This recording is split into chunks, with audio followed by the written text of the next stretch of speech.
여러분 안녕하십니까? 수요일 뉴스나이트 시작합니다. 윤석열 전 대통령이 체포방해 등의 혐의 항소심에서 징역 7년을 선고받았습니다. 1심보다 형량이 2년 늘어난 건데 재판부는 1심에서 무죄가 선고된 혐의도 대부분 유죄로 판단했습니다. 먼저 한현희 기자가 보도합니다. 1심 선고 후 석 달 만에 열린 윤석열 전 대통령의 체포방해 등 혐의 항소심에서 재판부는 징역 7년을 선고했습니다. 1심의 징역 5년보다 형량이 2년 늘어난 겁니다. 재판부는 1심에서 유죄로 판단한 체포방해 혐의와 허위 공문서 작성 혐의 등을 모두 유죄로 봤습니다. 1심에서 무죄가 선고됐던 혐의 역시 대부분 유죄로 판단했습니다.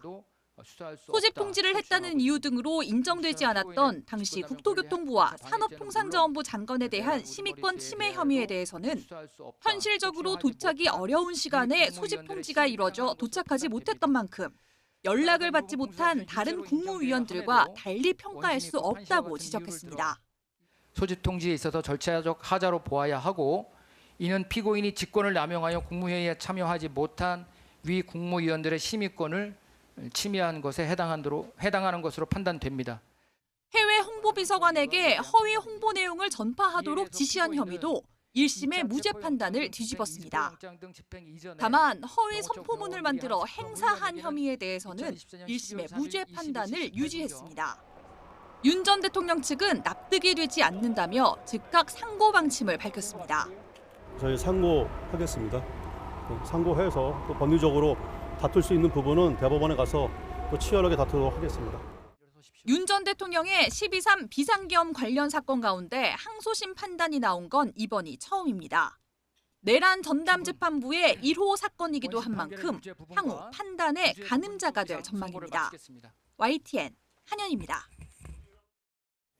네, 이렇게 체포방해 등의 혐의에 대해 유죄를 선고한 항소심 재판부는 윤석열 전 대통령이 대통령으로서의 책무를 저버렸다고 지적했습니다.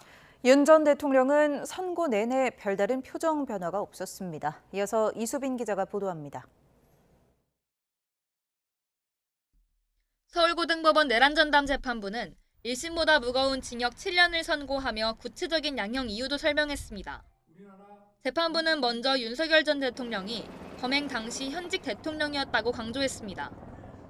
이어 국민의 자유와 권리를 위해 노력해야 할 막중한 책임이 있는데도 사회적 혼란을 더욱 가중시키고 대통령으로서의 책무를 저버렸다고 지적했습니다.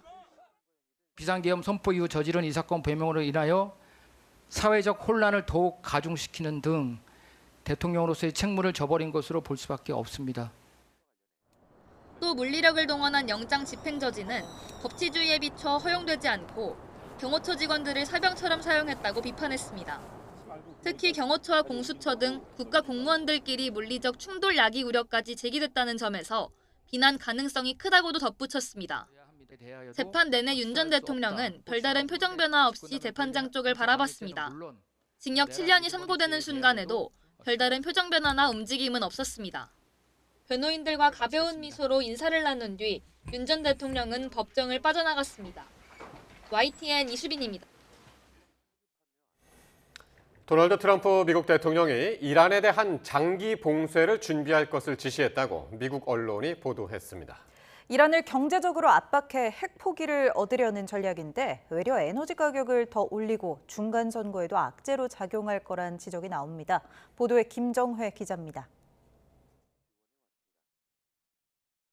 트럼프 대통령이 이란에 대한 장기적인 해상 봉쇄를 준비하도록 지시했다고 월스트리트저널이 미 정부 관리들을 인용해 보도했습니다. 보도에 따르면 장기 봉쇄는 협상이 교착 상태에 빠진 가운데 이란 항구를 드나드는 선박을 차단시켜 이란의 경제와 수출을 계속 압박해 결국 핵 포기를 받아내는 데 초점이 맞춰져 있습니다. 트럼프 대통령은 폭격을 재개하거나 분쟁에서 손을 떼는 것보다 해상 장기 봉쇄가 위험이 적다고 판단한 것으로 전해집니다. 지난 2월 28일 전쟁 발발 후 이란이 호르무즈 해협을 통한 선박 통제에 나서자 미국은 지난 13일 해협 역봉쇄에 돌입하며 이란을 압박해왔습니다. 애나 켈리 백악관 부대변인은 이란 항구 봉쇄가 성공적으로 이뤄진 덕분에 미국은 이란 정권에 대해 최대의 영향력을 확보했다고 밝혔습니다. 최근 이란이 호르무즈 해협 개방과 봉쇄 해제 등 실행 가능한 부분을 먼저 합의하고 핵 프로그램 논의를 뒤로 미루자는 제안을 내놨지만 트럼프 대통령은 회의적인 반응을 보였습니다. 월스트리트저널은 트럼프 대통령이 최소 20년간 핵 농축 중단이라는 자신의 요구 조건을 철회할 의사가 지금은 없으며 이란이 모든 핵 활동을 중단할 때까지 거세게 압박하기를 원한다고 전했습니다. 그러나 미국의 장기적인 봉쇄 전략이 효과를 거둘지는 불확실합니다. 이란 역시 최소 20년간 핵 농축을 중단하라는 미국의 요구에 부정적이라서입니다. 오히려 장기적인 봉쇄가 이미 급등한 에너지 가격을 더 상승시키고 트럼프 대통령의 지지율을 떨어뜨려 오는 11월 미국 중간선거에서 공화당의 악재로 작용할 수 있다는 지적이 많습니다. 트럼프 대통령 측근 일각에서도 호르무즈 해협 폐쇄나 전쟁 지속이 경제에 타격을 줄 뿐이며 중간선거를 앞두고 치명타가 될 수 있다는 우려가 나오는 것으로 알려졌습니다. YTN 김정희입니다. 미국 정부가 이런 해상 봉쇄에 이어서 이란 군부의 돈줄을 막는 조치를 취했습니다. 이른바 그림자 금융과 관련해 기업체 35곳을 제재 명단에 올리고 압박을 강화하고 있습니다. 취재기자 연결해서 알아보겠습니다. 신현준 기자. 네, 신현준입니다. 예, 미국 정부가 제재 대상에 올린 기업들, 어떤 기업들입니까? 네, 서방 금융 시스템에서 차단된 이란 은행들은 라바르로 알려진 민간 업체에 수출입 대금 결제 등을 의존하고 있는데요. 이번 제재 대상에 오른 업체들도 이란 최고 지도자가 통제하는 신화은행, 이란군과 연계된 세파은행, 석유 판매에 관여한 샤르은행과 협력한 라바르들입니다. 미국은 이란 군부의 돈줄로 지목되는 이른바 그림자 금융과 관련해 기업 등 35곳을 제재 명단에 올렸습니다. 미국 재무부는 이란 정권의 제재 회피, 테러 지원과 관련해 수백만 달러 규모의 자금 이동을 도운 개인과 기업을 제재 대상으로 지정했다고 밝혔습니다. 로이터 통신은 미국이 그림자 금융에서 역할을 한 단체와 개인의 제재를 부과하며 이란에 대한 압박을 강화했다고 보도했습니다. 미 재무부에 따르면 이번에 제재 명단에 오른 개인과 기업 35곳은 이란 군부가 국제 금융 시스템에 접근해 불법 석유 판매와 미사일과 각종 무기 시스템에 필요한 민간 부품 구매 등을 할 수 있도록 지원해 왔습니다. 이란 내부에서는 강경파가 실권을 장악했다는 이 서방 언론 보도가 나왔는데 이 내용도 이어서 전해주시죠. 네, 로이터 통신의 보도인데요. 이란의 이슬람 혁명 수비대와 국가 최고 안보회의를 중심으로 한 강경파 세력이 전쟁을 계기로 실권을 장악해 최고 지도자의 역할이 유명무실해졌다고 분석했습니다. 지난 2월 28일 이스라엘과 미국의 공격 첫날 당시 최고 지도자였던 하메네이가 폭사하면서 이란에서 단일한 정책 결정권자가 사실상 사라진 게 그 배경입니다. 하메네이의 차남인 모주타바가 최고 지도자로 선출돼 체제의 정점에 섰지만 현재 역할은 직접 결정하고 지시를 내리는 것이라기보다는 대체로 장성들이 제도적 합의를 통해 내린 결정을 추인하는 데에 가까운 것으로 전해졌습니다.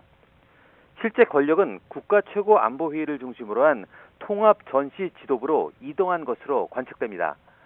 모주타바는 최고 지도자직 취임 이래 공개석상에 나타난 적이 단 한 번도 없으며 이 때문에 상당히 큰 부상을 당했다는 설이 매우 유력합니다. 로이터는 전쟁에 따른 압박으로 이란의 권력은 강경파에 집중됐으며 그중에서도 이란 혁명 수비대는 군사 전략뿐만 아니라 정치 분야의 핵심 결정을 내리는 데에도 주도적인 역할을 하고 있다고 설명했습니다. 이란과 미국 사이에 대화를 중재 중인 파키스탄 정부의 한 고위 관계자는 이란 측의 반응이 고통스러울 정도로 느리다며 단일한 의사결정 구조가 없는 것으로 보이고 어떤 때는 응답하는 데 2, 3일이 걸리기도 한다고 로이터에 설명했습니다. 지금까지 국제부에서 YTN 신현주입니다.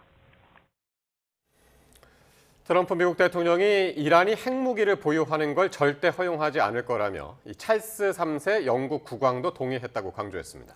또 이란 전쟁 기간 갈등을 빚었던 영국에 대해 양국의 유대를 부각했는데 찰스 3세는 나토의 중요성을 강조했습니다. 워싱턴에서 홍상희 특파원입니다. 찰스 3세 영국 국왕 국빈 만찬에서 트럼프 대통령이 이란을 군사적으로 격파했다고 강조했습니다. 그러면서 이란이 핵무기를 갖도록 두지 않을 거라며 찰스 3세도 동의했다고 말했습니다. We have militarily defeated that particular. Charles agrees with me even more than I do.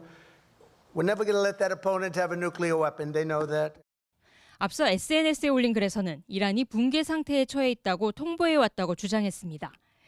이란이 지도부 분열 상황 해결을 시도하고 미국이 가능한 한 빨리 호르무즈 해협을 개방하기를 원하고 있다는 건데 누가 말했는지는 밝히지 않았습니다. 국빈 환영식에 나선 트럼프 대통령은 미국과 영국의 견고한 유대를 강조했습니다. Americans have had no closer friends than the British.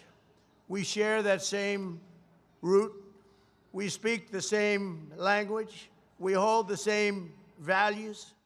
영국이 군기지 제공과 호르무즈 해협 군함 파견 요청을 거절하면서 껄끄러워진 관계를 의식한 발언으로 보입니다. 엘리자베스 2세 여왕 이후 35년 만에 미 연방의회 연설에 나선 찰스 3세는 나토 동맹의 중요성을 강조했습니다. Ours is an indispensable partnership. We must not disregard everything that has sustained us for the last 80 years. Instead, we must build on it. 트럼프 대통령과 마찬가지로 미국과 영국을 잇는 유대화 정체성은 대체 불가능하다고 말했습니다. 미 의회 연설에서 찰스 3세는 트럼프 대통령의 나토에 대한 공격을 우회적으로 비판하고 연대를 회복할 것을 촉구했습니다. 영국 국왕의 왕실 외교가 이란 전쟁 과정에서 불거진 양국의 갈등을 해소할 수 있을지 관심입니다. 워싱턴에서 YTN 홍상입니다. 일본 유조선이 이란 당국의 허가를 받아 호르무즈 해협을 통과했습니다. 중동 전쟁이 일어난 이후 처음인데요. 일본 정부는 통행료는 내지 않았다고 밝혔습니다. 도쿄에서 이승배 특파원의 보도입니다. 선박 추적 사이트에 포착된 모습입니다. 배 한 척이 호르무즈 해협으로 접근하더니 아무런 문제 없이 그대로 통과합니다. 이 선박의 정체, 일본 유조선 이데미스 마루호입니다. 전쟁 사흘 전에 페르시아만에 들어갔다가 발이 묶이면서 무려 62일 만에 탈출한 것입니다. 이란 국영 프레스TV는 이란 당국의 허가를 받아 호르무즈를 빠져나왔다고 보도했습니다. 이달 초에도 일본 선박 3척이 호르무즈를 통과했지만 모두 가스 운반선이었습니다. 유조선은 이번이 처음입니다. 일본 정부 고위 관계자는 일본 정부가 협상한 성과라면서 통행료는 내지 않았다고 밝혔습니다. 상사들을 통해서 이란과 어떻게 보면 이 대가를 지불했을 가능성도 있고 또 한 가지로는 인도적 지원이라는 명목으로 또 이란과 협상을 통해서 유조선이 통과됐을 가능성도 좀 충분히 있어 보입니다. 니혼 게이자이 신문은 배가 물속에 잠긴 깊이로 볼 때 원유 200만 배럴이 실린 것으로 보이며 목적지는 일본 나고야항이라고 보도했습니다. 페르시아만에서 일본까지 20일가량 걸리는 만큼 다음 달 중순쯤 일본에 도착할 것으로 전망됩니다. 주일 이란 대사관은 SNS에 글을 올리고 이번 결정에는 일본과 오랜 우호 관계가 영향을 미쳤다는 뜻을 내비쳤습니다. 지난 1953년 니쇼 마루호 사건을 언급했는데 이란이 국제사회에서 고립됐을 당시 일본이 이란 석유를 몰래 수입할 때 썼던 유조선입니다. 빛바랜 사진과 함께 양국 우정을 증명하는 유산이 지금도 큰 의미를 지니고 있다고 적었습니다. 일본 언론들은 호르무즈 해협에는 선박 40척가량이 고립돼 있지만 다른 배들도 마찬가지로 빠져나올 수 있을지는 불투명하다고 보고 있습니다. 도쿄에서 YTN 이승배입니다. 청와대는 오늘 호르무즈 해협에 있는 한국 선박의 항행 문제와 관련해 이란 정부와의 협의를 포함해 상황을 타개하기 위한 방안을 적극적으로 모색하고 있다고 밝혔습니다. 강유정 청와대 수석대변인은 브리핑에서 일본 유조선이 이란 당국의 허가를 받아 호르무즈 해협을 처음 통과했다는 소식이 전해졌는데 한국 선박에 대해서도 진전 사항이 있느냐는 질문에 이같이 답했습니다. 이어 선박의 안전 문제와 선박 회사의 입장 등 여러 가지를 고려해야 하는 문제라며 다각적으로 소통하며 협력하는 중이라고 설명했습니다. 중동의 주요 산유국 중 하나죠. 아랍에미리트 UAE가 석유 수출국 기구 오펙을 탈퇴한다고 전격 발표했습니다. 이 오펙 12개 회원국 중 산유량 3위인 아랍에미리트의 탈퇴 결정으로 국제 유가를 지배해온 사우디아라비아 주도의 오일 카르텔이 큰 타격을 입게 됐습니다. 김상익 기자가 보도합니다.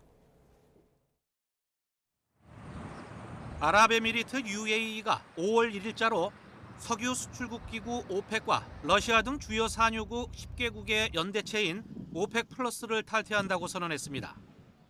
UAE는 이번 결정이 장기 전략과 경제 비전, 국내 에너지 생산에 대한 투자 가속을 포함 변화하는 에너지 구성을 반영한다며 이들 두 기구 탈퇴로 생산량 의무에서 벗어나 유연성을 갖게 됐다고 밝혔습니다. UAE는 오펙 회원국 중 사우디와 이라크에 이어 세 번째로 원유 생산량이 많은 회원국으로 오펙 전체 원유 생산량의 약 12%를 차지합니다. 이번 결정은 이란 전쟁에서 사우디의 소극적인 지원에 감정이 상한 UAE가 막대한 원유 매장량을 빠르게 현금화해 미래 산업에 투자하기 위한 결단으로 해석됩니다. 걸프 지역 동맹에서 벗어나 미국의 강력한 보호막 아래에서 실익을 챙기겠다는 구상으로도 관측됩니다. 호르무즈 해협이 폐쇄되어 있기 때문에 UAE의 오펙 탈퇴 영향은 아직은 제한적입니다. 세계 유가는 당분간 완만한 상승세를 이어갈 전망입니다. When you see 675 on that sign, what do you think? I think it's killing me. I just came for the drinks, because it's cheaper to get a drink here than it is to get, gas. 하지만 호르무즈 해협이 다시 열릴 경우 UAE의 탈퇴는 중장기적으로 유가 하락을 불러올 수밖에 없습니다. They will start pumping as much as they can to reach those 5 million barrels per day. So in reality, what it means is that more supply to the market in the medium term. 오펙 내부에서는 이번 사태가 그간 사우디의 독단적 의사결정에 불만을 품어온 회원국들의 연쇄 탈퇴로 이어질 수도 있다는 위기감이 고조되고 있습니다. 60년 넘게 세계 최대 산유국 사우디를 중심으로 오펙이 주도해온 감산을 통한 고유가 정책에 균열이 불가피해졌습니다. YTN 김사익입니다.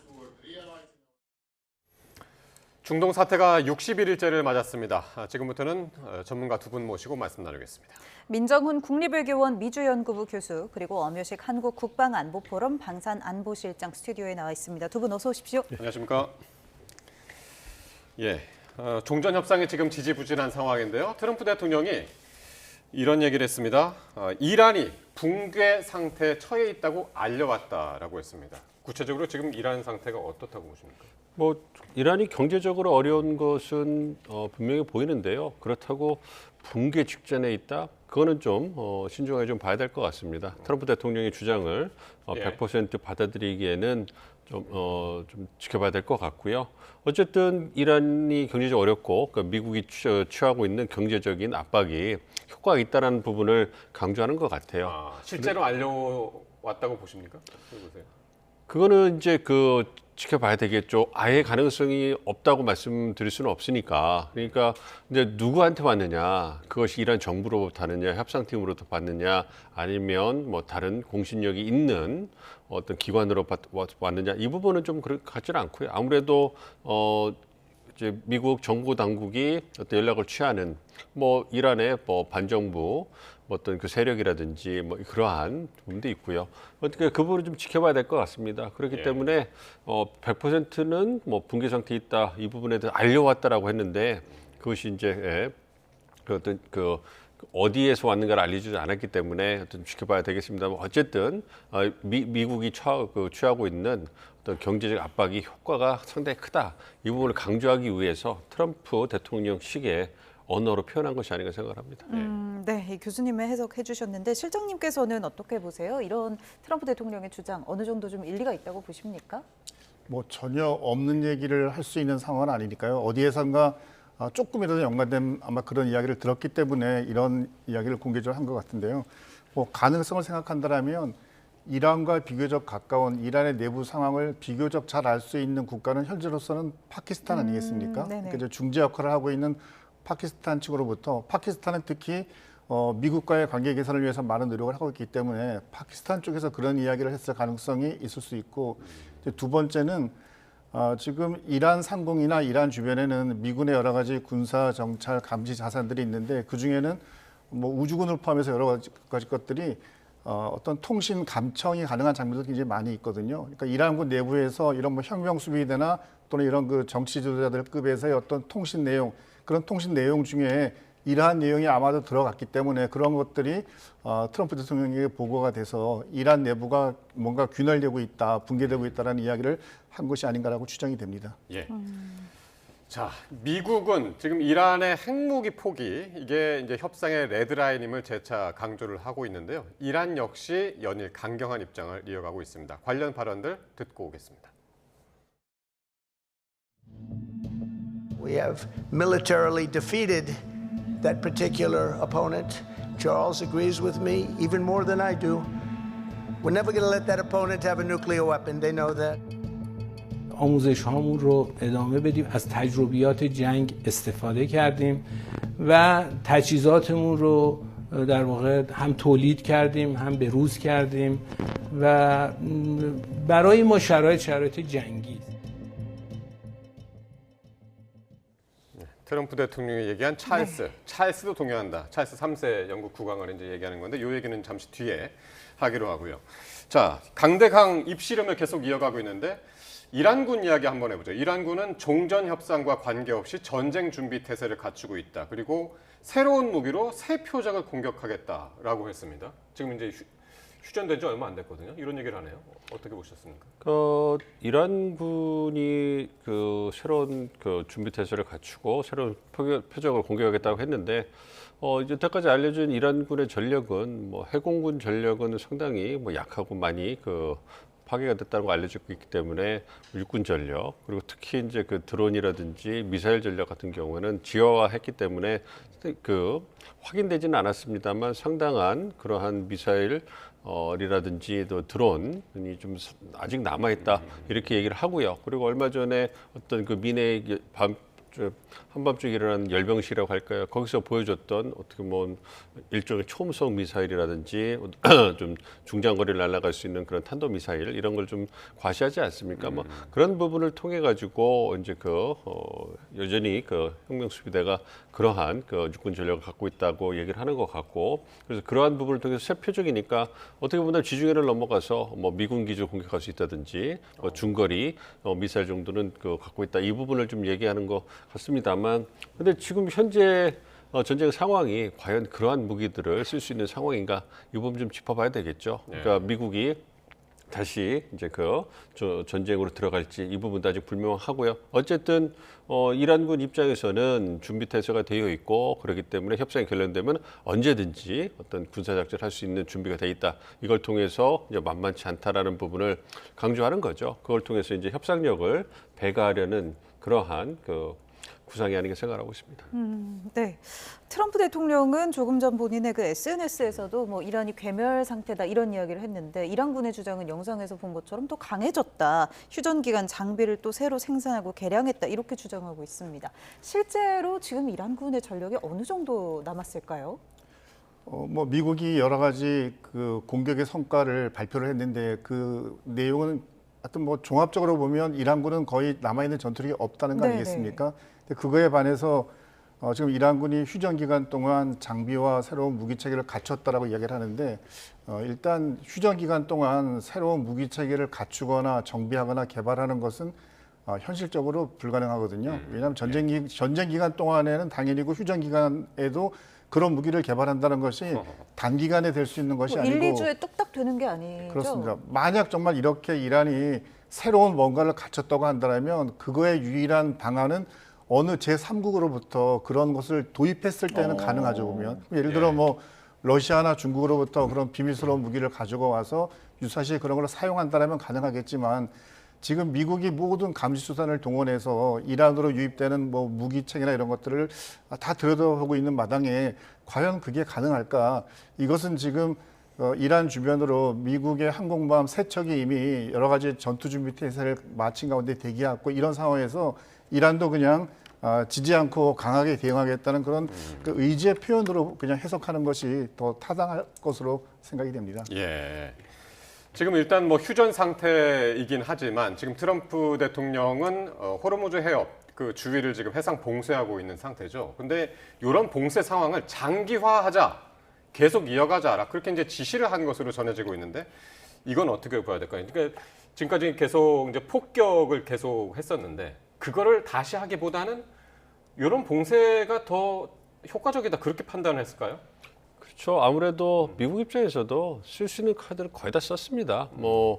융단 폭격을 통해 가지고 파괴할 수 있는 그런 그 눈에 보이는 그러한 군사 시설도 거의 다 10,000개 이상 다 파괴를 했고, 물론 이제 잘 아시는 드론이나 미사일 같은 경우에 지하 요새에 놨기 때문에 이제 파괴되지 않은 부분이긴 합니다만, 군사 작전을 통해 가지고 공습을 통해서 할 수 있는 부분은 거의 다 했고, 그 전쟁 재개가 되면 또 어떤 주변에 미국 동맹이나 파트너들의 어떤 피해가 불가피하잖아요. 얼마나 많이 또 미국에 대해서 항의를 하고 압박을 하겠습니까?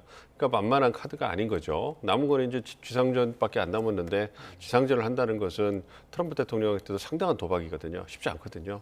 그렇기 때문에 그거보다는 보다 현실적이고 뭔가 대안이 될 수 있는 조치가 굉장히 압박이고, 나름대로 생각했을 때 미국 정부 당국 생각했을 때 상당한 그 효과가 있다 이렇게 판단한 것 같습니다. 그래서 아까 저희가 그 얘기 나눈 것처럼 거의 붕괴 직전에 왔다 이러한 얘기도 할 만큼 나름대로 어떤 그 효과에 대해서는 어떤 그 자신감 있는 거로 같습니다. 그래서 이제 그나마 이제 몇 개 남아 있는 선택지 중에 경제적 압박을 통해 가지고 이란을 옥죄는 것이, 그래서 협상장에 나와서 보다도 유화적인 태도를 가지도록 하는 것이 가장 현실적인 대안이 아닌가 생각을 해서 어떤 그러한 그 옵션을 이제 장기화하자 뭐 이렇게 얘기를 하는 것 같은데, 제가 생각할 때는 그러한 부분, 이란은 장기화 간다고 하면 생존할 수 있을 것 같아요. 왜냐하면 그거는 생존의 문제이기 때문에 국민이 어려운 거지 정권이 어려운 거는 또 시차가 있기 때문에 3주 정도 데드라인이 있다 이런 얘기를 하지만 정말로 또 생존을 위해서 버틴다면 어떤 수단을 버틸 수가 있는 거죠. 그렇지만 이제 미국 같은 경우에는 저는 시간이 많이 남았다고 보지 않습니다. 그러면은 지금 이제 호르무즈 해협을 옥죄는 요 방법도 이란으로서는 버틸 가능성이 크다 그렇게 보시는 건가요? 지켜봐야죠. 왜냐하면 생존이기 때문에 버티는 거지 그것이 바람직한 그런 협상 전략은 아니거든요. 이란도 많이 힘들잖아요. 그래서 그런 부분에서 말씀드린 거는 미국과 이란 중에 누가 더 오래 버틸까 하면 생존의 문제인 이란이 더 오래 버틸 가능성이 높지만 그 대안이 결코 좋은 게 아니다. 미국은 어쨌든 정치 경제적으로 상당히 어렵잖아요. 그래서 트럼프 대통령 11월 중간선언을 앞두고 미국 경제에 더 타격을 주면 그건 필패란 말이에요. 벌써부터 그 공화당이 필패할 거라고 지금 미국 언론들이 이제 대서특필하고 있지 않습니까? 그래서 트럼프 대통령이 상당한 압박을 줄 거기 때문에 오래 버티지 못할 거예요. 이란도 말씀하신 미국보다는 더 생존의 문제이기 때문에 버틸 수는 있겠지만 경제가 상당히 어렵잖아요. 그래서 지금 신뢰할 수 있을지는 모르겠습니다만 이란 내부에서도 어떤 생필품 부족이라든지 경제 어려움으로 인해 가지고 국민들이 다시 봉기가 일어날 그러한 분위기도 포착된다. 이런 얘기도 나오고, 그다음에 인플레이션도 70% 100% 올라간다 이런 얘기도 있고, 그래서 상당히 어려운 직면에 상황이 직면해 있기 때문에 이란도 어쩔 수 없이 버티는 거지 그렇게 오래 버티는 것이 정권의 생존에 있어서도 유익하지 않다는 걸 알고 있기 때문에, 그러니까 지금의 트럼프 대통령이 오랫동안 버티는 전략을 쓴다 얘기를 하지만 제가 생각할 때 그렇게 오래 버티지 못할 것이다. 어떤 그 전에 어떠한 출구를 찾을 가능성이 더 높다 이렇게 생각을 하고 있습니다. 네, 미국 정보기관들은 또 어떤 분석을 내놨는데요. 트럼프 대통령이 일방적인 승전 선언을 하면 이란이 어떻게 반응할지 분석 중이다. 이런 보도가 나왔습니다. 일방적 승전 선언이다. 이런 카드를 검토한다는 보도가 나왔는데 이런 카드를 검토하는 이유는 뭘까요? 일단 이란과의 대화가 잘 안 되고 있고 안 되는 상태를 무한정 갈 수는 없지 않습니까? 아마 미국 입장에서는 군사적으로 직접적으로 공격을 하거나 지상전 같은 것은 여러 가지 부담이 많기 때문에 하지 않겠지만 13일부터 4월 13일부터 시작된 해상 봉쇄, 역 봉쇄는 굉장히 효과가 있다고 생각하거든요. 그러니까 효과가 있다라고 미국이 판단하는 것은 이란이 그동안 미국에 대해서 굉장히 많은 요구사항을 해왔는데 13일부터 그전엔 하지 않던 역봉쇄를 풀어주면 뭐 회담을 하겠다, 뭘 하겠다라는 이야기를 한다는 것은 그만큼 이란 입장에서도 매우 좀 치명적인 부담으로 느끼고 있다는 거로 볼 수 있거든요.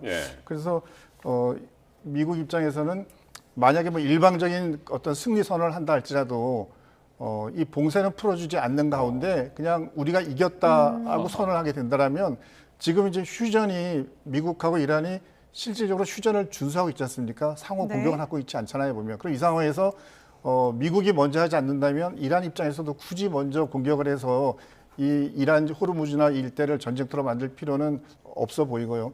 그럼 미국 입장에서는 그냥 호르무즈 역봉쇄는 사실 이게 미국 땅에서 벌어지는 거라면 미국 사람들이 피곤하겠지만 이게 결국 이란 땅에서 이란 바다에서 벌어지는 거니까 미국과는 직접적인 관련은 없다고 볼 수 있거든요. 그래서 일방적으로 승리 선언하고 그리고 봉쇄는 계속 지속하고 뭐 미국 입장에서는 좀 버틸 수 있다라고 생각을 하는 것 같습니다. 그러네요. 그러니까 이란의 협상 조건은 제1 조건은 이제 호르무즈 해협 풀어라. 봉쇄 풀어라 이거였는데 그거 안 풀고 계속 가겠다. 이제 그렇게 선언을 해가지고 그런 상태인데, 근데 이제 그런 상태에서 계속 이제 옥죄는 상태에서 일방적으로 승리 선언하고 이제 빠져나갈 가능성을 이제 검토한다는 거잖아요.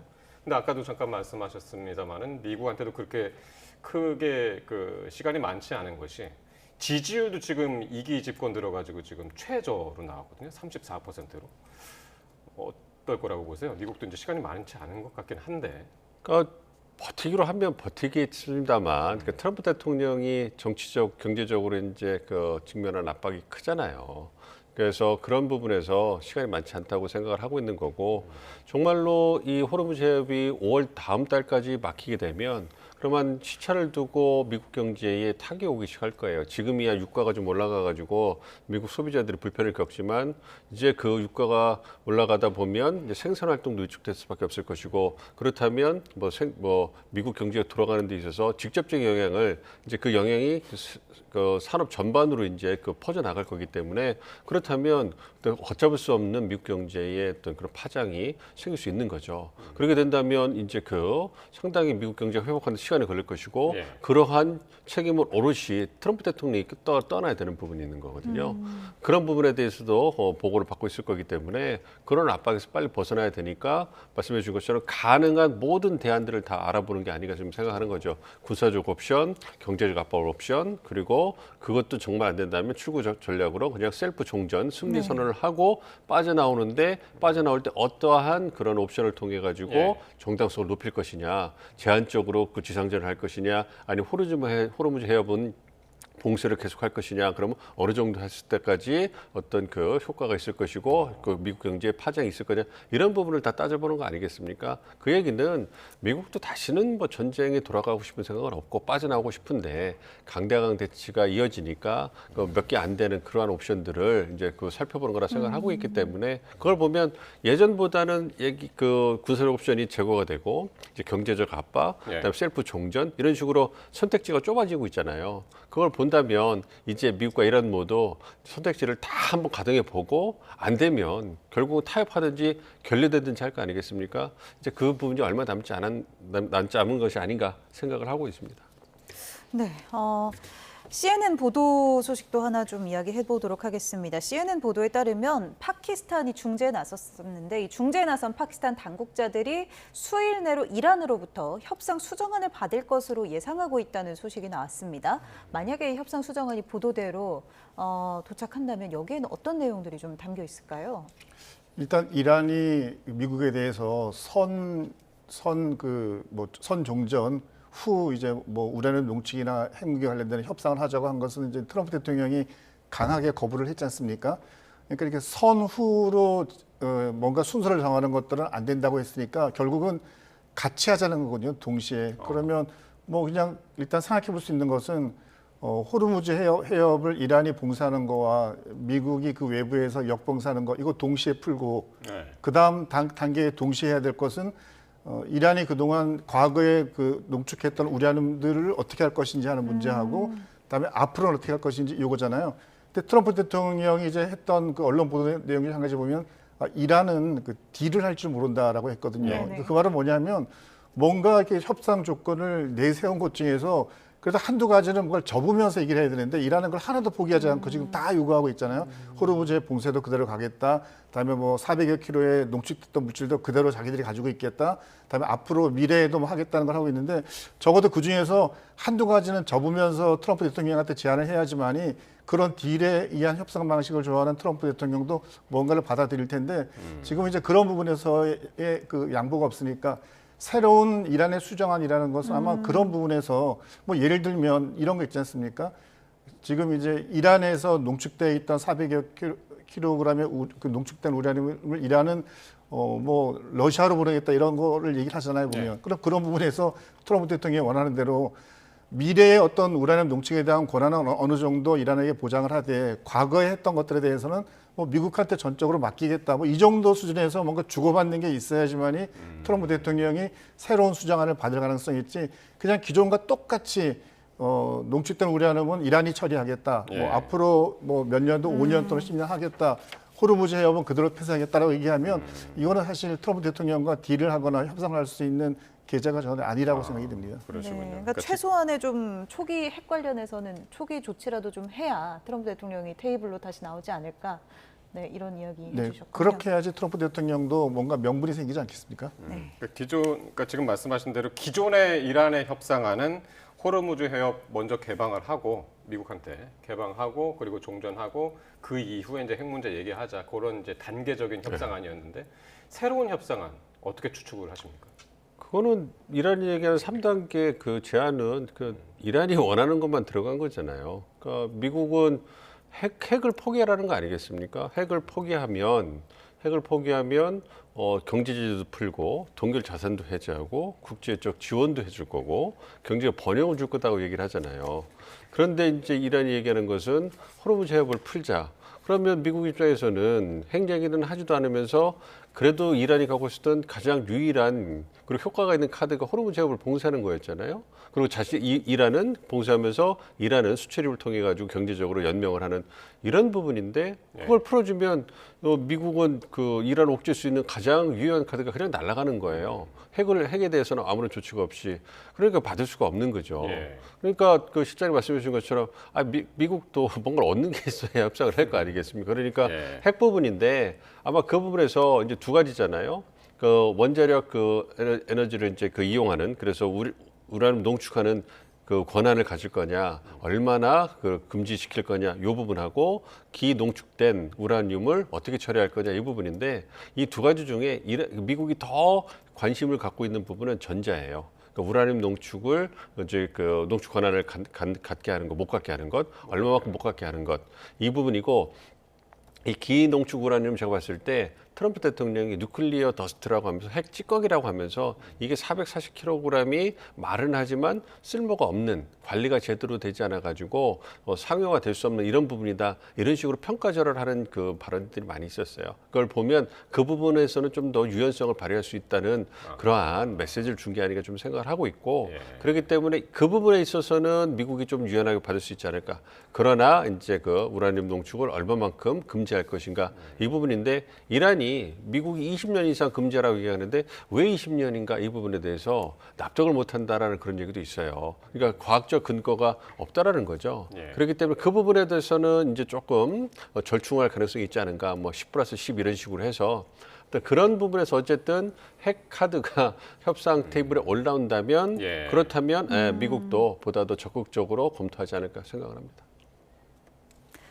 네, 이란이 어느 정도까지 물러서야 또 미국이 이 제안을 받을지도 지켜봐야 할 것 같습니다. 이런 와중에 트럼프 대통령이 몇 시간 전에 본인의 SNS에 더 이상 착한 남자는 없다, No more Mr. Nice Guy라는 문구가 들어간 합성 이미지를 올렸는데요. 화면으로 좀 함께 보시면서 이야기 나누겠습니다. 이 화면을 보면 폭발 장면을 배경으로 해서 선글라스를 쓴 트럼프 대통령이 이렇게 총기를 들고 있습니다. 더 이상 Mr. Nice Guy는 없다, 이런 문구가 보이는데 이거 뭐 영화 포스터 같기도 하고 이건 좀 어떻게 해석해야 할까요? 예, 뭐 포스터가 재미있긴 한데 의미는 없는 것 같습니다. 저 포스터를 보고 이란 측에서 무슨 긴장을 하거나 저 포스터를 보고 우리가 협상을 하거나 뭔가 네. 미국에 더 많은 걸 줘야 되겠다는 생각을 할 가능성은 전혀 없어 보이고요. 상당히 재촉하는 글이 같이 올라왔는데요. 사진에 이라는 협상을 비핵화 협상을 할 줄 모른다. 더 네. 현명해져야 할 것이다. 이런 뉘앙스의 글을 같이 올렸거든요. 근데 이제 이런 식의 어떤 뭐 포스터나 이미 합성 이미지를 하는 것이 처음이 아니라 이미 여러 번 했지 않습니까? 네. 보통 이제 이런 것들은 처음 할 때 뭔가 참신하고 뭔가 새로운 느낌을 주는 건데 저런 것들이 반복되면 그냥 지겨울 뿐이고 오히려 상대방을 피곤하게 하는 요인이 되는 거거든요. 트럼프 대통령이 전쟁과 관련해서 굉장히 많은 메시지들을 혼란스럽게 많이 이제 내놓고 있기 때문에 그런 것들이 오히려 전쟁 수행에 부담이 된다는 얘기를 되게 많이 하지 않습니까? 그리고 대통령은 어떤 말을 하거나 어떤 표현을 하거나 의미를 전달할 때 좀 간결하고 명확하게 이야기를 해야지 그게 미국민들에게 전하는 메시지도 분명해지는 것이고 또 그것이 상대국 이란에게도 명확해지는데 자꾸 저렇게 뭔가 그 해석이 들어가게 되고 뭔가 저게 약간 그 불필요한 이런 내용들이 들어간 것 자체는 어떤 트럼프 대통령이 하고자 했던 말의 의미를 오히려 흐리는 그런 그 나쁜 영향을 주고 있는 것 같아서 예. 이제는 뭐 저런 것은 좀 그만 하는 게 좋지 않을까 생각도 듭니다. 예, 교수님은요? 그러니까 이게 빨리 협상에 돌아오라는 얘기 아니겠습니까? 그래서 더 이상 미국이 기다려주지 않겠다. 그러니까 그 나이스하게 어떤 협상을 하고 이란 측의 제안을 받아주는 그러한 모습은 오래 기대하지 말아라. 그래서 만약에 협상으로 돌아오지 않으면 뒤에 본 것처럼 이제 군사작전을 통해서 초토화시킨다는 거 아니겠습니까? 네. 네, 그 부분을 이제 강조하는 겁니다만 어쨌든 그런 측면도 있지만 아무래도 언론의 그 주목을 받는 언론의 중심에 항상 본인이 있어야 된다라는 그런 강박증도 좀 있는 것 같아요. 그러니까 이 부분을 보면서 네. 언제든지 이제 그 이슈를 만들어내고 그런 부분에서 이제 그 화제를 불러일으키는 그 부분에서는 가히 천재적이지 않은가 뭐 그런 생각도 하게 됩니다. 네, 뭐 교황 예수님에 이어서 나쁜 남자 버전도 나왔는데 또 하나 또 주목받을 만한 글을 SNS에 올리기도 했습니다. 트럼프 대통령이 또 이 영국 국왕이죠. 찰스 3세 미국 국빈 방문 시기에 맞춰서 본인이 영국의 왕족 계보라고 주장하는 듯한 글을 잇따라서 올렸거든요. 여기도 화면 함께 보시겠습니다. 나는 항상 버킹엄 궁전에서 살고 싶었다며 영국 타블로이드지가 쓴 이 기사 하나를 공유했는데요. 트럼프 대통령이 찰스 3세 영국 국왕과 연결된 먼 친척일 가능성이 있다는 내용입니다. 오른쪽에 족보를 보면 트럼프 대통령의 외가 할머니 쪽 혈통을 타고 올라가다 보면 마지막에 영국 왕실과 연결이 되고 그렇게 따지면 결국 찰스 3세 국왕 그리고 트럼프 대통령이 15촌 정도일 수도 있다는 이 추측성의 가십 기사입니다. 하지만 트럼프 대통령이 이 기사를 공유하면서 국왕 부부와 이에 대해 얘기하겠다는 글을 남겼는데요. 어머니와 국왕의 인연을 이렇게 실제로 강조하기도 했습니다. I also remember her saying very clearly, Charles, look, young Charles, he's so cute. My mother. My mother had a crush on Charles. Can you believe it? 네, 한편 백악관은 공식 SNS 계정에 찰스 3세 국왕과 트럼프 대통령이 환하게 웃으며 걷는 사진을 올리고 투 킹스 보이시죠? 두 명의 왕이라고 소개를 했습니다. 미국 전역에서 노 킹스, 왕은 없다는 반 트럼프 시위가 한창인 점을 생각해보면 의도적인 농담으로 들리기도 하죠. 앞서 트럼프 대통령은 자신을 교황과 예수님에 빗댄 AI 이미지를 스스로 올리면서 여러 논란을 또 일으킨 바 있습니다. 영국 찰스 3세 국왕의 미국 국빈 방문에 맞춰서 이번에는 왕족 주장이 나온 건데 이번에는 또 어떤 반응이 나올지도 주목이 됩니다.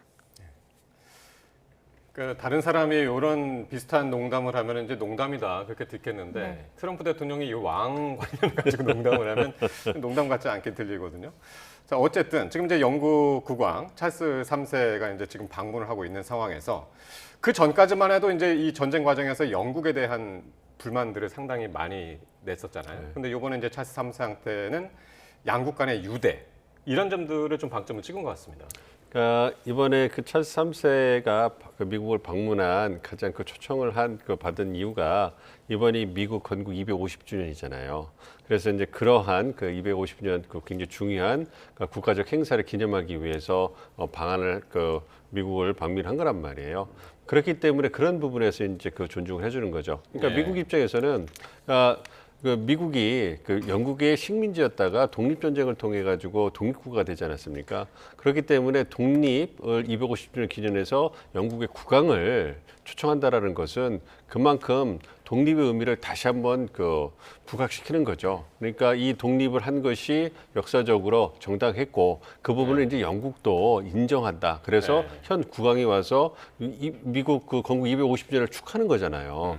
그 목적을 위해서 왔는데 그렇다고 전쟁의 불만을 갖다가 표시하면서 이런 그 중요한 축하 사절을 갖다가 비난할 수는 없는 거 아니겠습니까? 그렇습니다. 그런 부분에서 이제 그 국왕이 방문한 것을 강조하고서 내가 250주년 행사를 이렇게 잘 성대하게 치르고있다는 것을 강조하면서 물론 이제 정치적 메시지 투 킹스 해가지고 좀 이렇게 노 킹스 프로테스트에 대해서 어떻게 보면 뭔가 반대하는 이 메시지를 낸다고 볼 수 있습니다만 어쨌든 굉장히 중요한 행사라고 생각을 하고 있기 때문에 트럼프 대통령이 나름대로는 자제하고 어떤 그 환대를 하고 있다 이렇게도 볼 수가 있겠습니다. 그러니까 영국 언론들도 사실 요 방미를 앞두고 반대하는 언론들이 상당히 많았었잖아요. 우리를 이렇게 모욕을 주는데 이 상황에서 국왕이 미국에 간다고?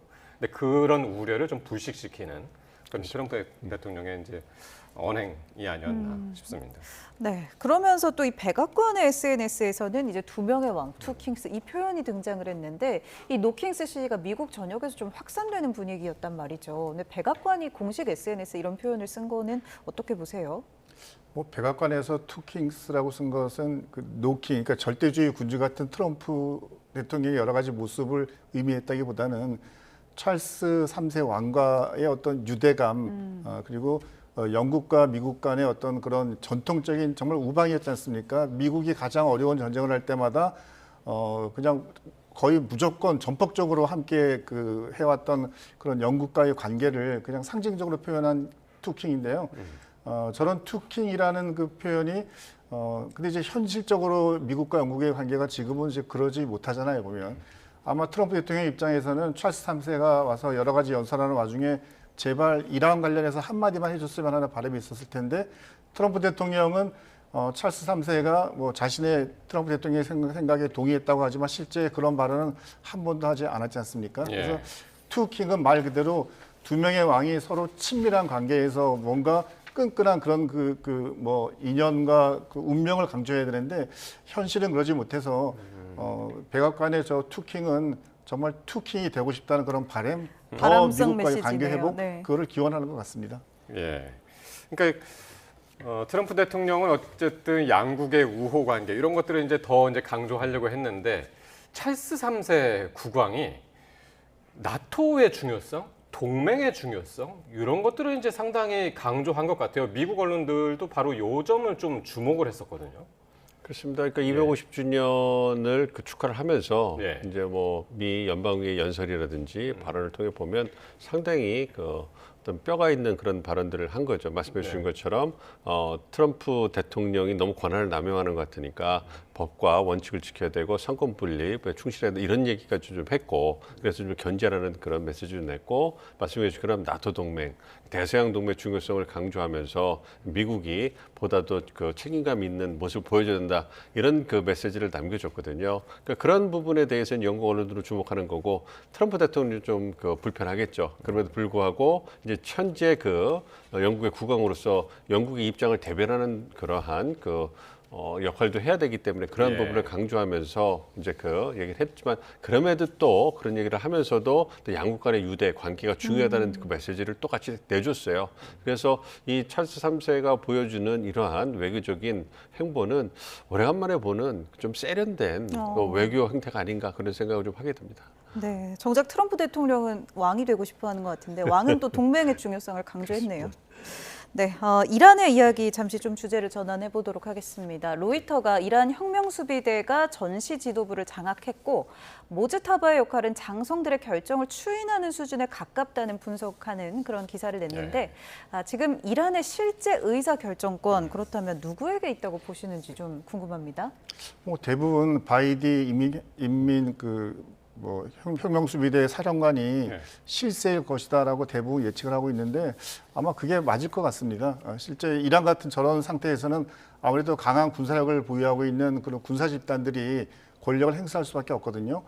두 번째는 무스타파 최고 지도자가 어쨌건 자기 역할을 하고 모습을 드러내고 뭔가 존재감을 부각하면 되는데 지금까지 한 번도 모습을 드러낸 적이 없고 심지어는 정상적인 어떤 인지 활동을 하고 있는지조차도 의심스러운 상황이지 않습니까?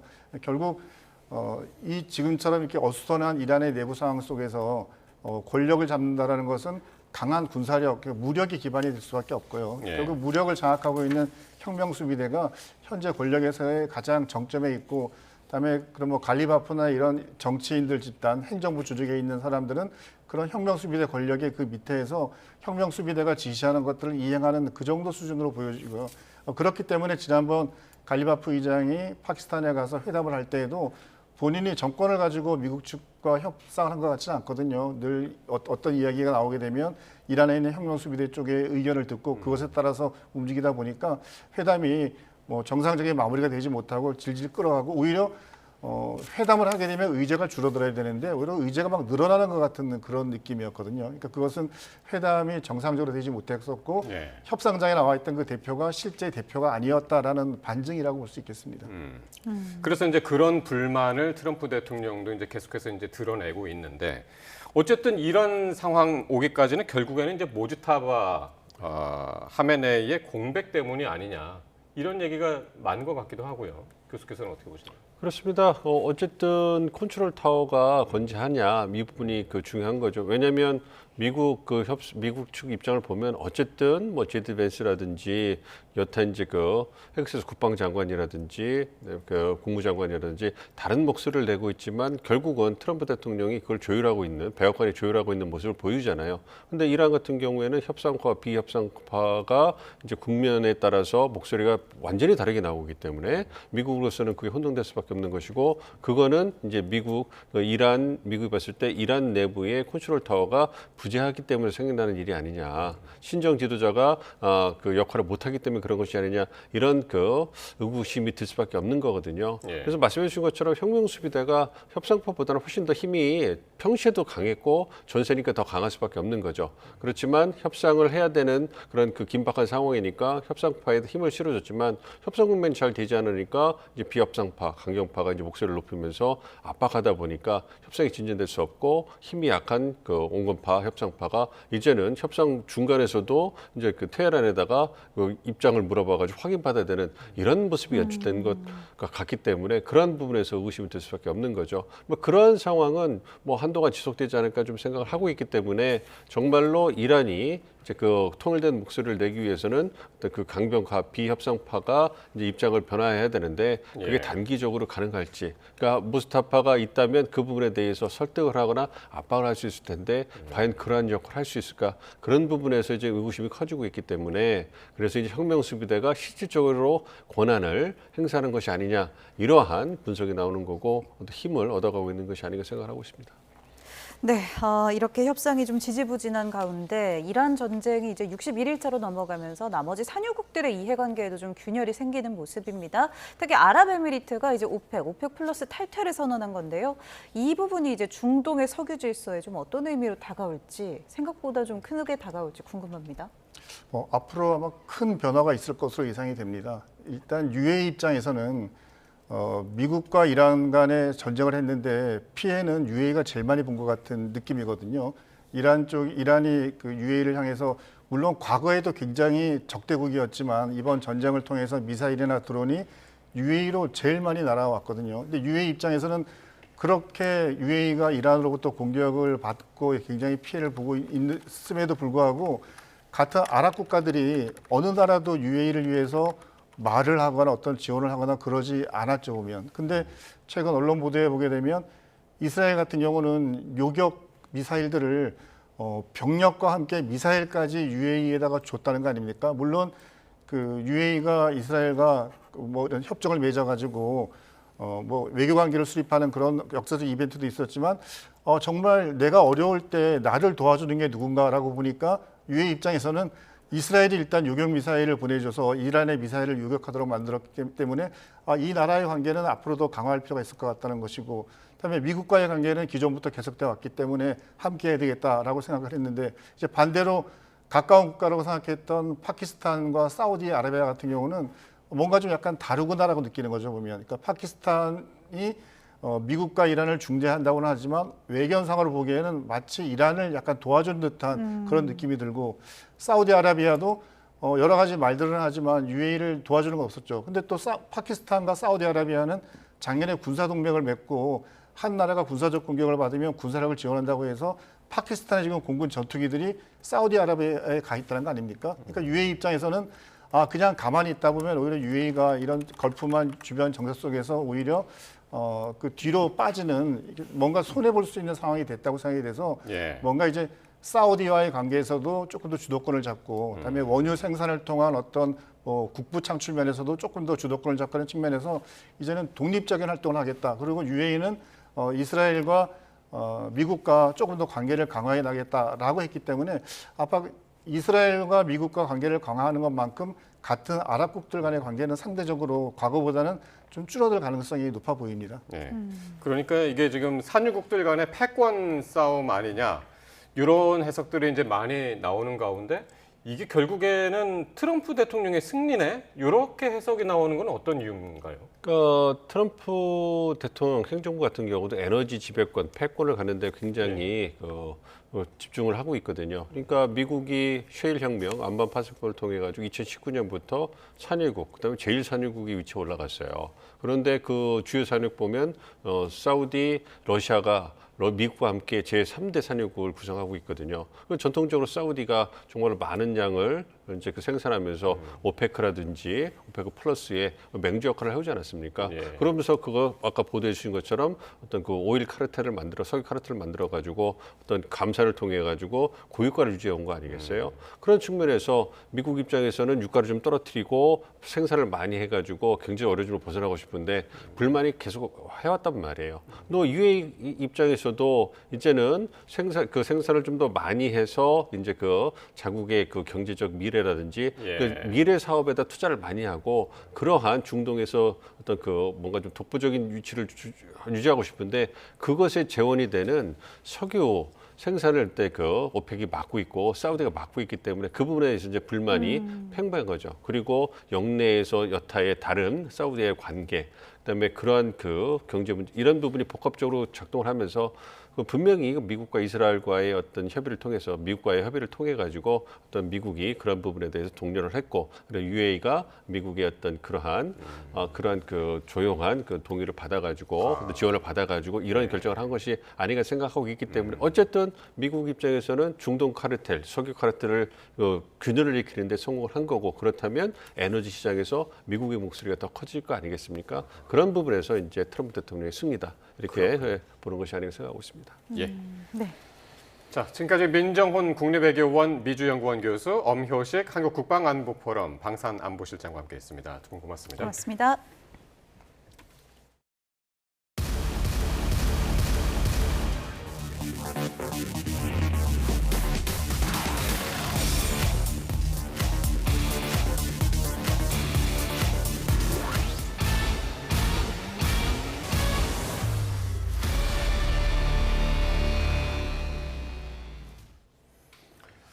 이란 전쟁 여파로 원유 수급의 차질이 빚어지면서 이 타이어 생산 공장도 원재료 가격 상승으로 인한 어려움을 겪고 있습니다.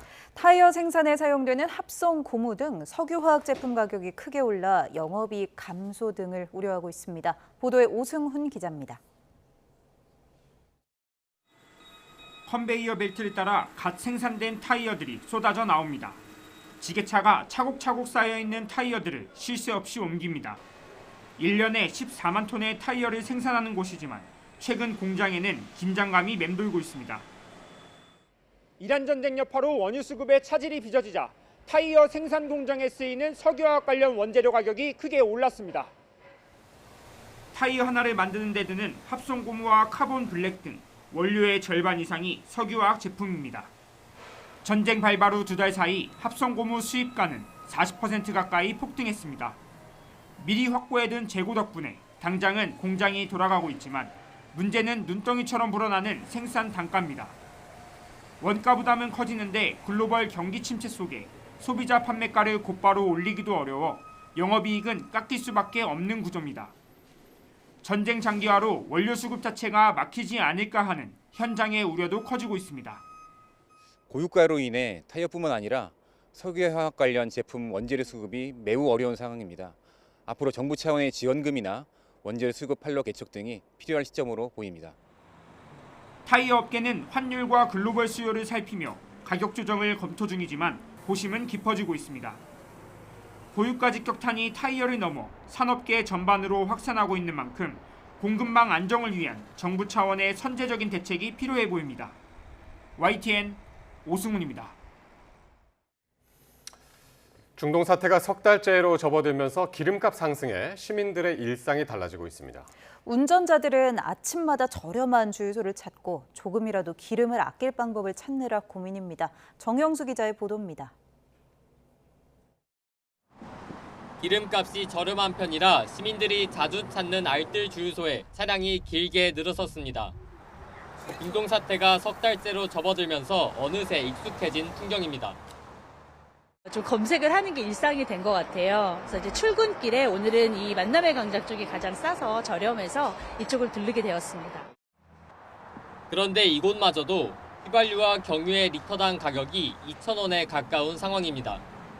이렇다 보니 정차 시간이 길어지면 시동을 끄고 예열 시간을 줄이는 등 기름값을 조금이라도 아끼기 위한 노력은 필수가 됐습니다.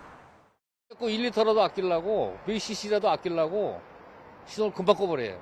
디젤차는 한 5분 정도 걸어놓은 다음에 출발을 해야 돼요. 근데 시동 걸면 무조건 출발. 전세버스 기사들은 성수기인 나들이철을 맞았지만 걱정이 큽니다. 유류비가 부담인데도 이용객이 줄어들까 봐 운행비를 쉽게 올릴 수 없습니다. 5, 6월달까지는 성수기라고 봐야 되는데 솔직히 말씀드리면 지금은 운행할수록 마이너스죠. 석유 최고 가격제가 그나마 도움이 되지만 국제 유가 상승세에 소비자들 고민은 여전합니다. 중동 사태가 석 달째로 접어들면서 일상에 미치는 영향도 커지고 있습니다. 시민들은 하루빨리 사태가 마무리돼 불평과 부담이 해소되길 희망했습니다. YTN 정영수입니다. 고유가 피해 지원금 1차 지급 이틀째인 28일 대상자의 약 3분의 1인 106만여 명이 신청한 것으로 나타났습니다. 행정안전부 집계를 보면 어젯밤 12시 기준 고유가 지원금 신청자는 106만 8,400여 명으로 1차 지급 대상자 322만 7,700여 명의 33.1%에 해당합니다. 이들에게는 모두 6,094억 원이 지급됐습니다. 이규현 청와대 홍보소통수석은 KBS 라디오에 출연해 이 대통령이 이 고유가 피해 지원금 사용과 관련해 주유소 이용 제한을 풀어주는 방향으로 검토해보라고 지시를 내렸다고 밝혔습니다. 이 수석은 이 대통령이 고유가 피해 지원금인 만큼 기름 정도는 넣을 수 있게 해야 하는 게 아니냐고 언급하며 이같이 주문했다고 전했습니다. 고유가 피해 지원금의 사용처 가운데 연매출 30억 원이 넘는 주유소는 제외됐는데 현실과 동떨어졌다거나 혼란을 준다는 불만도 제기됐습니다. 윤석열 전 대통령의 체포방해 혐의에 대해서 2심 재판부도 유죄로 인정하며 1심보다 무거운 징역 7년을 선고했습니다. 항소심 재판부는 공수처에 내란죄 수사권이 있다는 1심 판결도 유지했습니다. 김대근 기자가 보도합니다. 지난해 1월 3일 공수처와 경찰은 윤석열 전 대통령에 대한 전격적인 체포 작전에 나섰습니다. 하지만 사상 첫 현직 대통령 체포에 경호처가 강하게 반발하자 결국 물러섰고 12일 만에 이루어진 2차 작전을 통해 겨우 신병을 확보했습니다. 당시 윤 전 대통령은 공수처에 내란죄 수사권이 없다면서 체포는 물론 소환 조사에도 응할 수 없다며 버텨왔습니다. 하지만 공수처에서 사건을 넘겨받은 특검은 체포방해 혐의를 적용해 재판에 넘겼고 1심 재판부는 유죄로 판단했습니다. 항소심 재판부 역시 다르지 않았습니다. 공수처에 내란죄 수사권이 있는 건 물론 당시 서부지방법원이 체포영장을 발부한 건 역시 관할에 문제가 없다고 봤습니다. 이어 윤 전 대통령이 경호처 직원들에게 관저 출입을 막으라는 취지의 지시를 하고 당시 경호처 차장 등에게 의무에 없는 일을 하게 한 것으로 보인다고도 설명했습니다. 2차 체포영장 집행을 대비한 훈련과 위력 순찰 지시도 대부분 인정했습니다. 적법하게 발부된 영장의 집행을 저지하기 위해 스크럼 훈련, 위력 순찰 등을 하게 한 행위는 경호처 소속 공무원들로 하여금 의무 없는 일을 하게 한 것에 해당한다고 판단됩니다. 재판부는 또 윤 전 대통령이 군 사령관들에게 교부된 비화폰의 통화 기록 등에 대한 수사기관의 접근을 제한하도록 지시한 것도 인정된다고 덧붙였습니다. YTN 김대근입니다. 항소심 재판부는 1심과 달리 윤 전 대통령이 해외 홍보 비서관에게 보도자료와 관련한 주의 의무를 위반하게 했다고 봤습니다. 또 외신을 상대로 한 허위 홍보로 국제사회에서 대한민국의 신인도에 부정적 영향을 미쳤다고 지적했습니다. 박기현 기자가 보도합니다. 1심 재판부는 해외 홍보 비서관에게 피지, 그러니까 언론 관련 정부 입장의 내용이 허위인지 판단할 의무는 없다고 봤습니다. 피지는 대통령실의 입장 표명인 만큼 사실관계를 있는 그대로 보도하는 행위와 다르고 해외 홍보 비서관은 대통령의 입장을 신속하고 정확하게 외신에 전달할 의무가 있을 뿐이라는 겁니다. 2심 판단은 달랐습니다.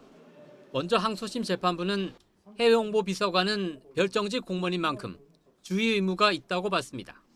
보도자료를 작성하고 배포할 때 긍정적인 측면만을 부각하거나 잘못된 인식을 갖지 않도록 해야 한다는 겁니다. 그런데 문제가 된 피지 가운데 의원들의 국회 출입을 통제하지 않았다는 부분 등은 객관적인 사실관계에 반하고 헌정 질서 파괴의 뜻은 추호도 없었다는 부분 등은 과장되거나 단정적인 표현을 사용해 잘못된 인식을 가지도록 하는 것에 해당한다고 지적했습니다. 결과적으로 윤 전 대통령의 지시로 비서관이 주의 의무를 위반하게 된 만큼 직권남용 혐의가 인정된다고 봤습니다. 직권을 남용하여 해외 홍보 비서관으로 하여금 의무 없는 일을 하게 한 이상 피고인의 직권남용 권리행사 방해죄는 성립한다고. 그러면서 이 같은 범행은 비상계엄 선포 과정에서 저질러진 자신의 잘못을 은폐하는 것은 물론 대외 신인도에도 부정적인 영향을 미칠 수 있는 행위라고 질책했습니다. YTN 박기현입니다. 최상병 순직 사건 수사에 외압을 가한 혐의로 재판에 넘겨진 윤석열 전 대통령 측이 혐의를 모두 부인했습니다. 윤 전 대통령 측 변호인은 오늘 서울중앙지방법원에서 열린 직권남용 등 혐의 사건 첫 공판에서 공소장에 기재된 모든 것을 부인한다고 밝혔습니다. 윤 전 대통령 측은 이른바 경로설의 실체가 없다고 주장하며 법률가로서 지휘부까지 혐의를 적용할 수 있을지 의문을 제기했을 뿐 수사에 개입할 동기가 없다고 밝혔습니다. 민주당이 부산 북갑 출마를 공식화한 하정우 전 청와대 AI 미래기획수석을 영입하고 본격적인 띄우기에 나섰습니다. 그러자 한동훈 전 국민의힘 대표와 박민식 전 장관 등은 하 전 수석을 향해 SNS 설전을 벌이는 등 공방이 가열되고 있습니다. 이동우 기자입니다. 이재명 대통령이 하 GPT라는 별명으로 부르던 하정우 전 청와대 AI 미래기획수석. 민주당이 인재 영입 형식으로 발탁하면서 사실상 부산 북갑 출마를 공식화했습니다. 공개 러브콜을 보내온 정청래 대표는 하 수석의 머릿속에 있던 AI 강국 구상을 국회에서 입법으로 완성해달라고 당부하며 만족감을 표시했습니다. 하정우 전 수석은 제가 3고 초려를 넘어 30고 초려를 해서라도 반드시 모셔오고 싶었던 인재입니다. 하 전 수석은 더 큰 일을 하기 위해 부산으로 가려 한다면서 대양 수도와 AI가 만나 새로운 시대를 만들어가겠다고 강조했습니다. 저는 설계자에서 실천가로 변모하고자 합니다. 설계는 이미 준비됐지만 실천을 해야 성공할 수 있습니다. 국민의힘은 AI 강국론은 대국민 사기극이었느냐며 청와대가 의원 자리를 위한 징검다리로 전락했다고 비판했습니다. 부산 북갑에 나설 경쟁자들도 날을 세웠습니다. 박민식 전 국가보훈부 장관은 2년 뒤 떠나버릴 메뚜기 정치라고 비판했고 한동훈 전 국민의힘 대표도 이 대통령이 결국 하 전 수석 출마를 지시했다면 불법 선거 개입이라고 주장했습니다. 이에 하 전 수석은 자신이 이 대통령을 설득했고 흔쾌히 출마를 수락하셨다고 응수하는 등 공방을 벌였습니다. 국민의힘 일각에서는 부산 북갑 무공천을 요구하는 목소리가 나오고 있는 가운데 한동훈 전 대표는 3자 구도에서도 자신감을 드러냈습니다. 현재적으로 단일화 논의에 선을 그으며 무공천을 압박하고 있다는 분석도 나옵니다. 지금 보수 제거를 위해서는 부산에서 출발하는, 부산과 울산, 경남에서 출발하는 동남풍이 반드시 필요합니다. 여야에서 주목을 받는 후보들이 선거 전에 가세하면서 부산 북갑이 이번 재보선에서 최대 관심 지역으로 떠오르고 있습니다. YTN 이동호입니다. 부산 북구갑 국회의원 보궐선거에 출마하는 민주당 하정우 전 청와대 AI 미래기획수석과 국민의힘 한동훈 전 대표가 부산 구포시장에서 우연히 마주쳐 악수와 포옹을 나눴습니다. 한 전 대표는 오랜만에 만났다, 잘 해보자고 인사했고 하 전 수석도 체력을 써야 하니 서로 건강하자고 화답했습니다. 하 전 수석은 개혁신당 정의한 부산시장 후보와 함께 시장을 돌던 이준석 대표와도 마주쳤는데 이 대표는 이제 정치하는 거냐고 물으며 왔으면 이겨야 한다는 취지로 격려했습니다. 국민의힘은 6.3 국회의원 재보궐선거 선거구 9곳에서 후보자를 공모한다고 밝혔습니다. 당 공천관리위원회는 부산 북갑과 대구 달성, 인천 연수갑, 경기 하남갑 등 9개 선거구에서 후보자 공천 신청을 받는다고 공고했습니다. 접수는 내일 오전 9시부터 오후 6시까지 하루 동안 이루어지며 모레부터 면접을 진행한 뒤 다음 달 5일에 최종 후보자를 발표할 계획입니다. 6.3 지방선거를 한 달여 앞두고 더불어민주당 정원호, 국민의힘 오세훈 서울시장 후보는 핵심 공약을 발표했습니다. 경기와 인천까지 수도권 승리를 위해서 여야는 승부수를 고심하고 있습니다. 이종구 기자입니다. 정원호 더불어민주당 서울시장 후보는 내부 갈등과 사업성 문제로 진통을 겪고 있는 장위동 재개발 구역을 찾아 부동산 공약을 발표했습니다. 이름하여 착착개발. 현재 15년 안팎 낀 정비사업 기간을 10년 이내로 단축하는 게 핵심입니다. 기본계획과 정비구역 지정을 동시에 추진하고 사업 시행과 관리 처분 계획을 한 번의 총회와 인가로 통합해 처리할 수 있도록 하겠습니다. 이에 맞서 오세훈 국민의힘 서울시장 후보는 자신의 역점 사업 가운데 하나였던 서울체력 9988 센터를 방문해 1호 공약으로 건강을 내세웠습니다. 이름은 강철체력 활력 서울. 삶의 질을 좌우하는 체력을 도시 경쟁력의 중심에 두겠다는 구상입니다. 정책 소비자 입장에서는 나에게 가장 중요한 것이 무엇인가 이 기준으로 그분들의 마음을 들여다보면 아마 내 건강이 가장 중요한 게 아닐까 싶습니다. 이른바 친명계인 박찬대 더불어민주당 인천시장 후보는 비전 선포식을 열어 인공지능과 바이오, 문화를 핵심 축으로 하는 마스터 플랜 전략을 공개했습니다. 인천의 무한한 잠재력을 이재명 정부의 과감한 추진력으로 이끌고 민주당의 압도적인 입법 역량으로 든든하게 뒷받침하겠습니다. 국민의힘 소속으로 재선 도전에 나선 유정복 인천시장은 시청 앞 광장에서 출정식을 열고 행정의 연속성과 경험을 핵심 경쟁력으로 제시했습니다. 인천을 지키고 키워서 시민이 행복한 세계 초일류 도시 인천을 완성시키기 위해서 바로 이 자리에 섰습니다. 경기도지사 선거는 민주당이 한 발 앞서 나갔습니다. 추미애 더불어민주당 후보는 경기 지역 국회의원 51명 가운데 44명이 참여하는 선대위를 구성하며 본격적인 선거 모드에 돌입했습니다. 국민의힘에선 함진규 전 의원과 양향자 최고위원, 이성배 전 MBC 아나운서가 3파전을 벌이는 가운데 경선을 거쳐 다음 달 2일 최종 후보자를 발표할 예정입니다. YTN 이종구입니다. 공정거래위원회가 쿠팡의 동일인, 즉 총수를 기존의 법인에서 자연인인 김범석 의장으로 변경해 지정했습니다. 쿠팡은 동일인 지정 요건에 해당하지 않는다며 반발하면서 행정소송에 나서겠다고 밝혔습니다. 김세호 기자의 보도입니다. 공정위가 실질적으로 쿠팡을 지배하는 동인인을 법인에서 김범석 의장으로 변경해 지정했습니다. 지난 2021년 쿠팡이 공시 대상 기업 집단으로 지정된 이후 5년 만입니다. 공정위는 지금까지 김 의장이 동일인 지정을 면제받는 예외 조건을 충족한다고 판단해왔습니다. 하지만 최근 쿠팡에 대한 현장 조사에서 이러한 예외를 충족하지 못했다고 밝혔는데 동생인 김유석 부사장의 경영 참여가 결정적이었습니다. 김유석은 주요 사업에 관해서 구체적인 업무 집행 방향에 사실상 영향력을 행사하는 등의 사실관계도 확인하였습니다. 또 김유석 부사장이 계열사 대표 이사 등급과 유사하고 보수 규모나 비서 배치 등을 볼 때 등기 임원에 준하는 대우를 받고 있다고 설명했습니다. 이번 조치로 김범석 쿠팡 INC 의장이 직접 규제 대상에 오르고 사촌인의 혈족과 삼촌인의 인척은 보유 주식과 거래 내역을 공개해야 합니다. 이에 쿠팡은 입장문을 내고 쿠팡 INC와 한국 쿠팡은 투명한 지배 구조라며 사익 편취 우려가 없다고 반박했습니다. 이어 쿠팡 INC는 미국 상장사로서 이미 미 증권거래위원회에서 엄격한 감시를 받고 있고 공정위의 조치는 이중 규제라며 행정소송을 통해 상세히 해명하겠다고 밝혔습니다.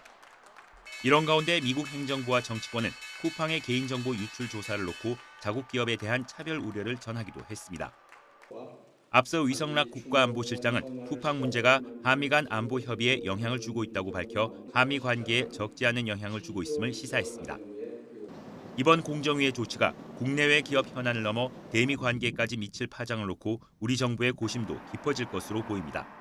YTN 김세호입니다. 삼성전자 노조가 영업이익의 15%를 성과급으로 요구하며 총파업을 예고하자 사측이 위법한 쟁의 행위를 막아달라며 가처분을 신청했습니다. 파업을 하더라도 최소한의 안전과 시설 유지 인력이 필요하다는 건데 법원은 다음 달 추가 신문 기일을 열고 결론을 내기로 했습니다. 조경원 기자입니다. 삼성전자 노조는 성과급 상한제 폐지와 성과급 재원으로 영업이익의 15%를 요구하며 다음 달 21일 총파업을 예고했습니다. 총 파업 기간인 18일을 멈추면 18조에 가까운 공백이 생깁니다. 이것이 숫자로 보일 수 있는 우리의 가치입니다. 그러자 사측은 노조법 42조 등을 근거로 생산시설 점거와 안전보호시설 운영 방해 등 위법 소지가 있는 행위를 금지해달라며 지난 16일 수원지방법원에 가처분을 신청했습니다. 1시간가량 진행된 첫 신문기일에서 사측은 안전보호시설이 계속 운영돼야 하고 공정이 멈춘다면 반도체 원판인 웨이퍼가 변질되거나 부패될 수 있다고 강조했습니다. 또 파업 중에도 공정 중단이 없었던 해외 주요 반도체 업체의 사례를 들며 시설 가동이 중단되면 고가의 설비가 손상돼 사업 재개 시점이 연기될 수밖에 없다고 강조하기도 했습니다. 노조 측은 사업장 안전을 위해 필수 인력을 남기는 것에 기본적으로 동의하지만 사측이 인력 규모를 과도하게 요구하고 있다고 주장했습니다. 또 사측이 협상 중에 갑자기 가처분을 신청했다며 최소 필요 인원은 노조와 협의하면 될 문제라고 말했습니다. 실제로 필요한 인원은 주말 가동 인원 정도로 생각이 돼서 저희가 주말 가동 인원을 좀 밝혀달라고 서명을 요청드렸고 법원은 다음 달 13일 추가 신문기일을 열고 총파업 전 가처분 결과를 낸다는 방침입니다. YTN 조경원입니다. 전기차 충전 요금 미리 알기 어려웠죠. 앞으로는 주유소 가격표처럼 충전소 앞에 게시됩니다. 급속과 완속 2단계였던 요금 체계도 5단계로 세분화됩니다. 박기환 기자가 보도합니다. 매일 오후 개인 택시 운행을 마치고 충전 시설을 찾는 박상동 씨. 고유가 시대 연료비 걱정은 덜었지만 제대로 관리되지 않는 시설 때문에 답답함을 호소합니다. 충전기마다 속도도 제각각인데다 제대로 작동하지 않는 기기도 많기 때문입니다. 충전을 커넥터를 꽂으면은 안 되는 기계가 많아요. 여기뿐만 아니라 내가 다른 데서도 이렇게 해보면은 안 되는 기계가 많습니다. 좀 많이 교체를 해줬으면 좋겠습니다. 빠른 기계로. 국내 전기차 충전 시설의 87%는 출력이 30kW도 되지 않는 완속 충전기입니다. 전기차 운전자들은 멀리 떨어진 급속 충전기를 찾아가거나 길게는 10시간 넘게 충전이 끝나기를 기다릴 수밖에 없습니다. 고출력 급속 충전기가 널리 보급되기 위한 충분한 이익이 보장되지 않는 것도 문제로 꼽힙니다. 준준형 전기차 한 대를 80%까지 충전하려면 100kW짜리 충전기로 1시간 정도 소요됐지만 이제는 200kW짜리 충전기만 있다면 30분 만에 모든 충전을 마칠 수가 있습니다. 문제는 100kW가 넘는다면 현행제도상 모두 같은 요금을 받아야 한다는 점입니다. 정부도 제도 개선에 나섰습니다. 우선 2단계뿐인 현행 요금 체계를 30kW 미만에서 200kW 이상까지 5단계로 세분화합니다. 급속 충전기를 설치했을 때 이익을 보장하는 동시에 유지 보수비 등 운영 비용도 요금 단가에 반영할 수 있도록 했습니다. 또 고속도로 휴게소 등 충전 시설에 요금 표지판 설치를 의무화해 깜깜이 요금 문제를 해소합니다. 대신 충전 사업자의 시설 관리 의무를 강화하고 위반 벌칙을 신설해 전기차 이용의 불편을 줄인다는 방침입니다. 기후에너지부는 또 전기차 충전 요금에 계절과 시간대별 차등을 두는 추가 개편을 추진해 태양광 등 재생에너지 발전량이 많은 시간대에 전기차 충전을 유도할 계획입니다. YTN 박견입니다. 젠슨 황 엔비디아 CEO의 큰딸 메디슨 수석이사가 한국 기업들을 잇따라 만나 피지컬 AI 기술 협력에 나섰습니다. 메디슨 황 수석이사는 오늘 경기 성남시에 있는 두산 로보틱스 이노베이션 센터를 방문해 김민표 두산 로보틱스 대표와 협력 방안을 논의했습니다. 두 사람은 두산 로보틱스의 로봇 운영 체제와 엔비디아의 AI, 로보틱스 시뮬레이션 인프라 프로그램을 연계해 로봇의 산업 현장 적응을 앞당긴다는 계획입니다. 남성들에게 수면제를 건네 재운 뒤 돈을 가로챈 혐의를 받는 20대 여성이 지난 23일 경찰에 붙잡혔습니다. 모텔 연쇄 살해범인 김소영과 유사한 수법인데요. 여성은 경찰 조사에서 생활비가 부족해 범행했다고 진술한 것으로 조사됐습니다. 최승훈 기자가 보도합니다. 경찰관 여러 명이 주택가로 들어가더니 잠시 뒤 여성 한 명을 데리고 나옵니다. 지난 23일 경기 의정부시 밀락동에서 동거하던 30대 남성에게 수면제를 탄 음료를 건네 재운 뒤 금품을 훔친 혐의로 20대 여성 A씨가 긴급 체포됐습니다. 이 여성이 건넨 음료를 마신 뒤 정신을 잃었다 깨어난 남성은 몸이 이상하다며 경찰을 찾았는데 남성의 소변에서는 향정신성 의약품인 벤조디아제핀계 성분이 검출됐습니다. 앞서 모텔 연쇄살인 사건으로 재판에 넘겨진 김소영이 범행에 이용한 것과 같은 성분입니다. A씨는 지난 25일 구속돼 조사를 받아왔는데 두 번째 조사에서 범행을 시인한 것으로 확인됐습니다. A씨는 생활비가 필요해 범행을 저질렀고 우유 등 음료에 약물을 타 남성에게 건넸다고 진술한 것으로 파악됐습니다. 또 피해자가 휴대전화로 송금할 때 미리 받은 계좌 비밀번호를 이용해 자신에게 돈을 보내거나 물품을 구매했다고 인정한 것으로 확인됐습니다. A씨는 비슷한 다른 사건으로도 신고된 상태였는데 지난해 12월부터 최근까지 서울 양천구, 중랑구, 용산구에서 남성 3명이 A씨가 건넨 음료를 먹은 뒤 금품 피해를 봤다며 고소장을 접수했습니다. A씨는 이 사건들 역시 같은 수법으로 범행했다고 진술했는데 의정부를 포함해 남성 4명의 피해 금액은 4,890만 원으로 조사됐습니다. 경찰은 내일 의정부 사건과 관련해 A씨를 구속 송치하고 다른 사건에 대한 수사를 이어갈 방침입니다. YTN 최승훈입니다. 프로야구 두산이 잭 로그의 호투와 안재석의 투타 맹활약을 앞세워 삼성전 4연패를 끊었습니다. 2군에서 올라온 안재석이 작심이라도 한 듯 호수비의 홈런까지 원맨쇼를 펼쳤습니다. 프로야구 소식 허재원 기자가 보도합니다. 두산 선발 잭 로그가 절묘한 제구를 앞세워 삼성 타선을 돌려세웁니다. 6회까지 삼진 8개를 잡아내며 한 점도 내주지 않는 완벽한 호투를 펼칩니다. 3대 0으로 앞선 채 맞은 7회부터 안재석의 눈부신 원맨쇼가 시작됐습니다. 안재석은 3루 선상을 타고 날아온 심재훈의 강한 타구를 다이빙 캐치로 잡아내 이닝을 깔끔하게 마무리했습니다. 곧바로 7회 말 선두 타자로 나서 잠실 야구장에서 가장 먼 중앙 펜스를 넘기는 솔로 홈런까지 쳐낸 안재석은 8회 초에서도 김원곤과 김성윤의 땅볼 타구를 연달아 호수비로 잡아내고는 본인도 믿기지 않는 듯 글러브를 바라보며 멋쩍은 표정을 지었습니다. 2군에 내려갔다 1군 무대로 돌아온 날 작심이나 한 듯 맹활약을 펼친 안재석을 앞세워 두산은 기분 좋은 완승으로 삼성전 4연패를 끊었습니다. 팀이 좀 안 좋은 분위기에 제가 이렇게 와서 승리의 보탬이 될 수 있다는 게 너무 좋고요. 그 전에는 좀 안 좋은 모습을 많이 보였었는데 그래도 오늘 복귀 전에 딱 좋은 모습 보여서 너무 좋은 것 같습니다. 1위 KT와 2위 LG가 맞붙은 수원에서는 이틀 연속 극적인 연장 끝내기 승부가 펼쳐졌습니다. 연장 10회 초 한 점을 주고 패배 위기에 몰렸던 KT는 10회 말 원아웃 만루에서 장성우가 펜스를 직접 때리는 끝내기 2타점 2루타를 쳐내 극적인 역전승을 거뒀습니다. LG는 마무리 유영찬의 공백을 실감하며 이틀 연속 통안의 역전패를 당했습니다.